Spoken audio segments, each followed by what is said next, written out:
नमस्ते all of you. स्वागत है मेरे यूट्यूब चैनल पे Don classes, that is Deshpande Nagar classes. So last period some technical problem in that video, that's regarding the instantaneous velocity. So today we start again from this point view, instantaneous velocity. What is instantaneous velocity? So instantaneous velocity is nothing but a limiting value of a average velocity as the time approach to zero. Okay. तो सबसे पहले क्या है, what is velocity? Velocity nothing but a rate of change of displacement. What is average velocity? Average velocity is nothing but a ratio of displacement to the time interval, that is average velocity. अब उसका एक limiting value, जिसको time जब zero बनता है, वो जो velocity है उसको हम क्या बोलते हैं? इंस्टेंटेनियस वेलोसिटी बोलते हैं. यहाँ पे लिखा है limiting value of average velocity as the time approach to zero. Okay, कल मैं एग्जांपल दिया था एक आपको.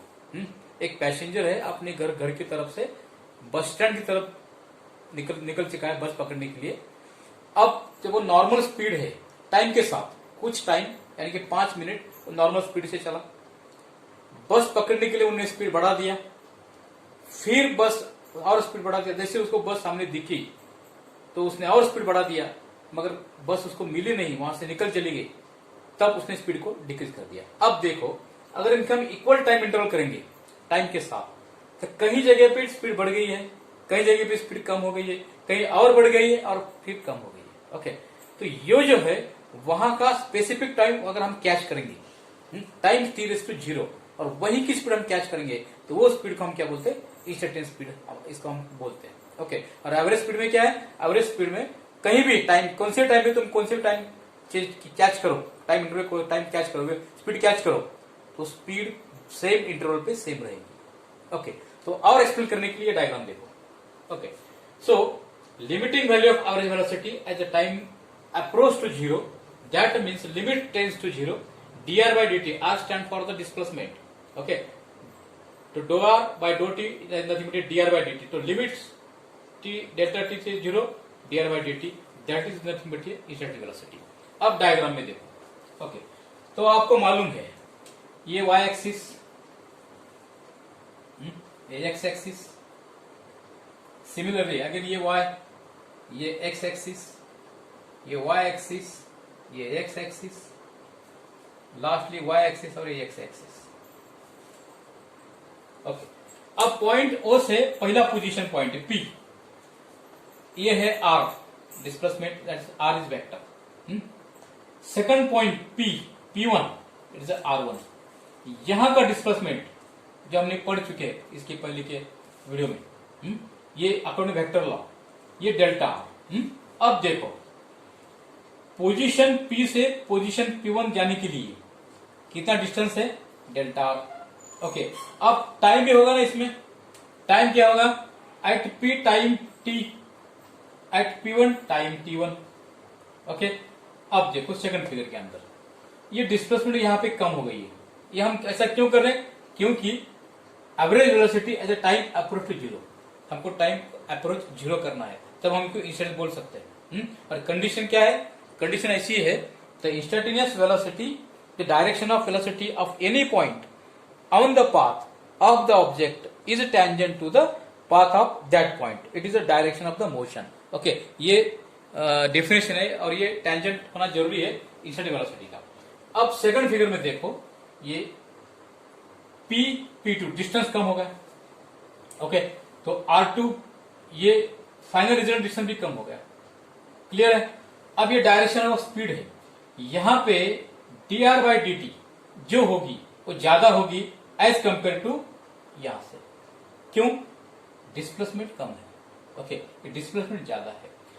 टाइम t टू t1 और ये टाइम t टू t2, कौन सा टाइम ज्यादा है? ये टाइम ज्यादा है. क्यों? क्योंकि डिस्प्लेसमेंट ज्यादा है. ओके, यहाँ पे डिस्प्लेसमेंट कम है तो ये टाइम भी कम हो गया. Okay, that means delta t is greater than delta t2 और delta t1 greater than delta t2, delta r1 greater than delta r2. Okay, तो पाथ हम डिक्रीज कर रहे हैं, ये रिजल्टेंट हम डिक्रीज कर रहे हैं. P1 P2 का डिस्टेंस हम डिक्रीज कर रहे हैं. यहां देखो P1 टू P3 और डिस्टेंस हमने कम कर दिया, और ये दोनों तरफ से ये और कम हो गया, डेल्टा t. अब ये जो इसका जो स्पीड है, सॉरी वेलोसिटी है, dr/dt, ये दोनों से कम हो जाएगी। ओके, अगर हम देखेंगे तो ये क्या है, delta r1 greater than delta r2 greater than delta r3। ये देखो, ये रिजल्टेंट जो डिस्टेंस है इसका, ये ज्यादा है, ये कम है, इसे और ये कम होगा। ओके, साइमल्टेनियसली हम ये भी लिख सकते हैं, delta t1 is greater than delta t2 is greater than delta t3। Okay, ये डेल्टा t3, मान लो ये डेल्टा t3 है, ये डेल्टा t2 है। तो टाइम भी, ये टाइम भी सबसे पहले फिगर में टाइम ज्यादा है, उसके बाद टाइम डिग्री होते जा रहा है। ओके, लास्टली यहां पे देखो, delta t times ten to 0। Okay, तो यहां पे डिस्टेंस है ही नहीं, एक पॉइंट पे रुक गया। और ये जो है यहां पे तुम्हारा जो स्पीड है, जो तुम्हारी वेलोसिटी है, ये इसको टैंजेंट बन गई, जो कि इंस्टेंटेनियस वेलोसिटी में बोलते हैं हमेशा कि क्या है, the direction of velocity at any point.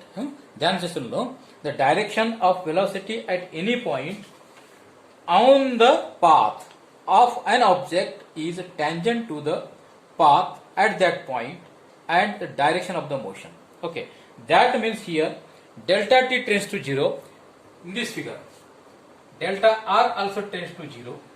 Okay, that means this point nothing but instantaneous velocity. Okay, तो यही मुझे आपको कहने का था। तो पिछले वीडियो में थोड़ा सा प्रॉब्लम हुई थी, टेक्निकल प्रॉब्लम हुआ था, क्लियरली हम नहीं बोल सके।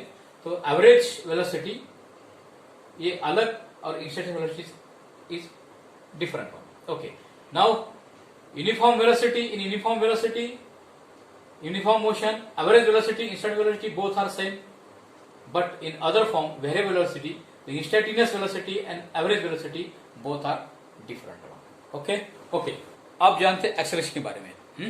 Acceleration two types, average acceleration again same, instantaneous acceleration. What is the difference of acceleration? Acceleration is nothing but a rate of change of velocity. Okay, what is the difference of velocity? Rate of change of displacement. Okay, and what is acceleration? Rate of change of velocity, that is acceleration. Okay, so it is the ratio of velocity divided by time interval, that is the acceleration. Okay, तो ये average acceleration, instantaneous acceleration आपको सब मालूम। अब देखो यहां पे case number first, consider one dimensional motion, that is a straight motion और रेक्टेलिनियर मोशन। ओके, तो यहाँ पे डायग्राम में देखो, मैंने यहाँ पे 3 बंदे खड़ा कर दिए हैं।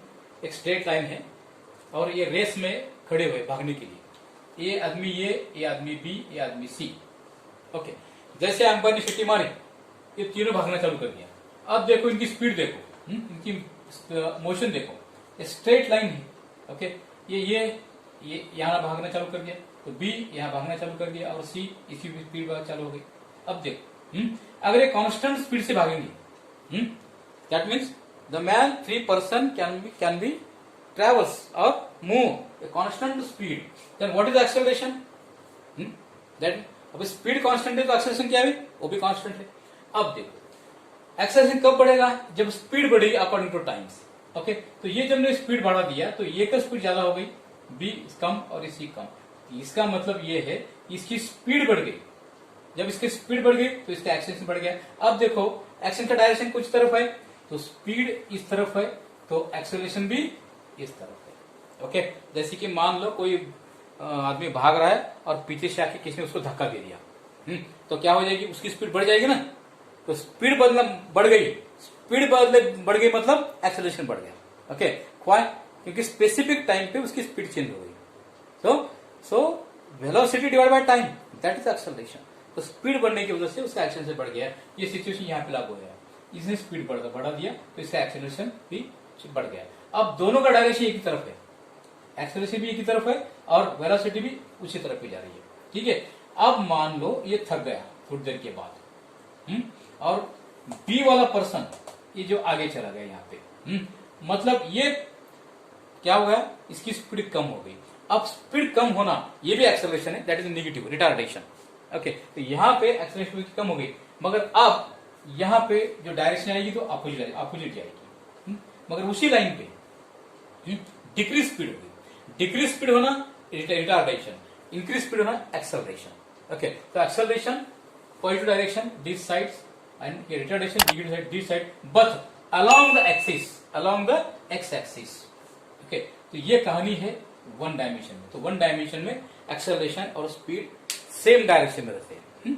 अब यहाँ पे आ जाओ, जो कि टू डायमेंशन की हम बात कर रहे हैं। हमारा पॉइंट यही है, two dimension that is the plane. Okay, ये एक्स एक्सिस है, अब ये वाई एक्सिस है। अब यहाँ पे डायग्राम पे देखो, ये स्पीड है।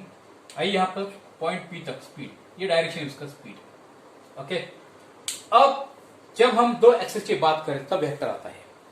ओके, जब वेक्टर आता है तब x and y component, i and j component always present there. यहाँ पे देखो, ओ पी ये स्पीड है, ये वी इसका डायरेक्शन है। अब अगर ये पॉइंट पे हम कैच करेंगे अगर वेक्टर फॉर्म, ये वी जैसे कि हमने इसके पहले देख चुके हैं एक प्रोग्राम एक क्लास में, वी है, वी को अगर हॉरिजॉन्टल डिवाइड करेंगे तो वी एक्स, इसको हम वर्टिकल पकड़ेंगे तो वी वाई।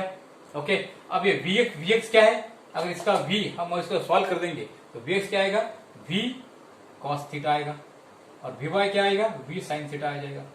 ओके, तो यहाँ पे स्पीड इस तरफ है तो एक्सेलरेशन कैसे रहेगी, acceleration exactly perpendicular to this speeds. Okay, तो प्लेन मोशन के अंदर acceleration perpendicular to velocity. Okay, तो ये डायरेक्शन में एक्सेलरेशन आ रहा है। अब देखो, ये एवरेज एक्सेलरेशन है। Average acceleration means average velocity divide by equal time intervals. Okay, और average velocity average time, that is average acceleration. अब इंस्टैंटेनियस एक्सेलरेशन के बारे में हमको देखना है तो अब क्या करना पड़ेगा, जैसे कि इंस्टैंटेनियस वेलोसिटी वैसा ही इसके यहाँ पे देखना पड़ेगा।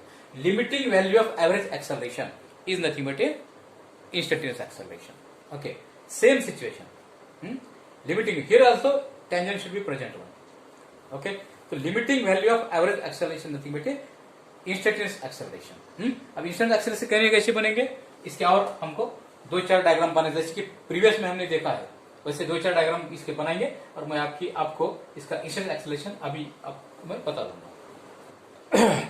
ओके, तो average acceleration is nothing but average time average velocity divide by time. Okay, अब instantaneous acceleration, limiting value of average acceleration is nothing but instantaneous acceleration. चारों फिगर देखो, figure number 1, figure number 2, figure number 3, figure number 4।